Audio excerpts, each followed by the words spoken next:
ఓర్పుతో నిండు విశ్వాసంతో పూజించు. లక్ష్మీదేవి దయచూపినప్పుడు నీ ఇంటిలో అష్టైశ్వర్యాలు నిండుతాయి అని చెప్పాడు. సాధువు మాటలతో సుశీల మనసుకు శాంతి లభించింది. ఆమె మరింత విశ్వాసంతో లక్ష్మీదేవిని పూజించడం కొనసాగించింది. ఒకరోజు రాత్రి ఆమె కలలో లక్ష్మీదేవి ప్రత్యక్షమై, అమ్మా, నీ భక్తికి నేను సంతోషించాను. నీ ఇంటిలోని పాత బావిలో ఒక నిధి ఉంది, దానిని తీసుకుని నీ కష్టాలన్నీ తీర్చుకో అని చెప్పి అదృశ్యమయ్యింది.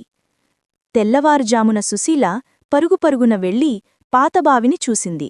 అందులో నిజంగానే ఒక పెద్ద బంగారు నిధి ఉంది. ఆ నిధితో ఆమె కష్టాలన్నీ తీరిపోయాయి.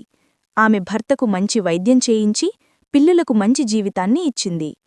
అప్పటినుండి సుశీల లక్ష్మీదేవిని మరింత భక్తితో పూజించడం ప్రారంభించింది. ఆమె తనకున్న సంపదను ఇతరులకు సహాయం చేయడానికి ఉపయోగించింది. నీతి: లక్ష్మీదేవి